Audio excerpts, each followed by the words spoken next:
Déclaration de presse. Quand la liberté d'un seul homme vacille, c'est celle de tout un peuple qui est menacé.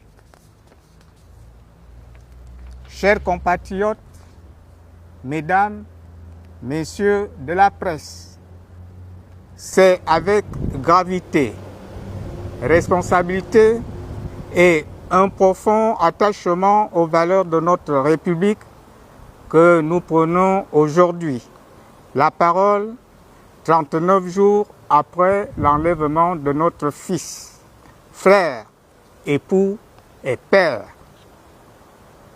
Si nous le faisons, ce n'est ni par calcul, ni par posture, mais parce qu'à un moment de l'histoire d'une nation, le silence cesse d'être une vertu et devient une faute. Mon frère, M. Alain Claude Bilibize, ancien Premier ministre de la République, est arrivé deuxième à l'élection présidentielle d'avril 2025, a été enlevé, puis placé en détention et maintenu en isolement depuis plus d'un mois à la maison d'arrêt de Libreville, dans des conditions qui interrogent profondément notre conscience collective et mettent à l'épreuve les principes fondamentaux de l'État de droit. Nous avons longtemps observé le silence, par respect pour l'institution judiciaire. Mais aujourd'hui, ce silence pourrait devenir une forme de complicité face à ce qui apparaît à bien des égards comme une dérive préoccupante de notre système politique et judiciaire. À juste titre, le président du syndicat national des greffiers du Gabon déclarait: l'affaire Bilibize met en lumière un enjeu central, la frontière entre justice et politique. Sans garantie solide d'impartialité, une telle arrestation risque de fragiliser la confiance des citoyens dans les institutions et de renforcer les tensions politiques plutôt que de servir la justice. L'isolement d'Alain Claude Bilibize apparaît, selon ses avocats, comme une imagination juridique. Les faits qui lui sont reprochés remonteraient à l'année 2008, soit il y a près de 2 décennies. À cette époque, il est important de le rappeler. Dans le cadre de l'organisation d'un événement culturel, la fête des cultures, et en l'absence d'encaissement public, des membres du comité d'organisation, parmi lesquels Mme Ramatou Baba et M. Alain Claude Bilibize, avaient volontairement contribué financièrement. Notre frère et parent avait ainsi versé sur ses ressources propres la somme de 3 millions de francs CFA, tandis que Mme Ramatou Baba apportait 5 millions de francs CFA, contribution dûment constatée par accusé de réception. Dès lors, comment comprendre que de tels faits, anciens de 18 ans, ressurgissent aujourd'hui avec une telle vigueur judiciaire? Pourquoi maintenant? Pourquoi dans ce contexte particulier, marqué par une période critique assumée de l'intéressé sur la conduite des affaires publiques de notre pays? La carrière gouvernementale de notre frère et parent longue de plusieurs années, n'a jamais altéré l'image de rigueur et de prudence qu'il a toujours entretenue dans sa gestion des affaires publiques.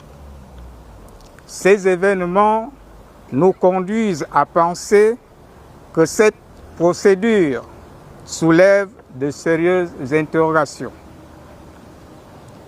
Cette préoccupation ne relève ni de la spéculation ni de l'émotion. Elles traduisent une inquiétude légitime face à ce qui pourrait s'apparenter à une instrumentalisation de la justice. Plus grave encore, les conditions de son interpellation interrogent des individus encagoulés, un véhicule bloquant la route, la saisie des faits personnels et une identification policière intervenue a posteriori. Une telle situation n'est pas compatible avec un état de droit. Mesdames et messieurs, ce qui se joue ici dépasse la seule personne de notre frère et parent. Il ne s'agit pas simplement d'une affaire financière ancienne. Il s'agit d'un précédent, celui d'une justice qui pourrait être mobilisée de manière opportuniste au gré des circonstances politiques. Or, lorsque la justice cesse d'être perçue comme indépendante pour devenir un instrument, c'est la République elle-même qui vacille. Par ailleurs, le président du syndicat national des magistrats du Gabon déclarait « Je ne sais s'il était nécessaire d'en arriver là, mais l'incarcération d'Alain Claude Billy-Viseu ne sert ni notre démocratie, ni la crédibilité et l'indépendance de notre justice. On finit toujours par payer le prix de ces décisions. » Ces propos, lourds de sens, traduisent l'inquiétude d'un homme de loi face à ce qu'il considère comme une dérive susceptible d'altérer l'image de notre pays. Si même la parole de ceux qui défendent le droit devient une source d'inquiétude, alors c'est tout notre édifice judiciaire qui vacille. Aujourd'hui, c'est en tant que parents que nous voulons interpeller ceux qui tirent les ficelles dans l'ombre. Oui, nous savons que notre frère est un homme politique. Nous ne le nions pas. Mais nous venons vous parler non pas en militant ni en cadre du parti, mais en père, mère, frères, sœurs et proches. Le 30 août 2023, beaucoup de Gabonaises et de Gabonais ont espéré qu'une page nouvelle s'ouvrait enfin pour notre pays. Beaucoup ont cru que plus jamais un citoyen ne devrait vivre la peur, les humiliations, les arrestations arbitraires, les injustices ou les abus que le peuple a trop longtemps connus. Beaucoup ont cru qu'une nouvelle république allait naître, une république plus juste, plus humaine, plus respectueuse des libertés et de la dignité des citoyens. Cet espoir appartient au peuple gabonais. Il ne doit pas mourir. Chers compatriotes, à ceux qui observent doutent ou se taisent, nous voulons dire ceci. Une injustice tolérée aujourd'hui peut devenir la norme de demain. Nul n'est à l'abri d'un système qui, une fois dévoyé, finit toujours par atteindre chacun directement ou indirectement. C'est pourquoi, avec dignité mais fermeté, nous demandons la libération de notre parent, soit-elle provisoire, afin qu'il puisse organiser librement sa défense et parce qu'il présente des garanties de représentation. Enfin, nous tenons à exprimer notre profonde gratitude envers toutes celles et tous ceux qui, depuis le premier jour, se tiennent aux côtés de la justice, de la vérité et de l'état de droit.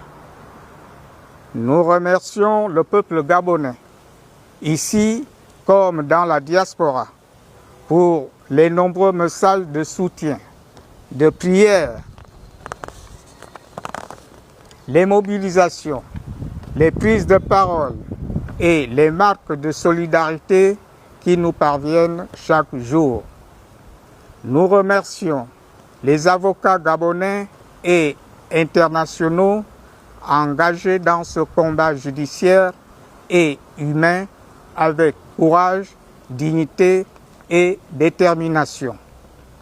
Nous remercions les médias nationaux et internationaux qui continuent, malgré les pressions et les intimidations, à informer l'opinion publique avec professionnalisme et responsabilité.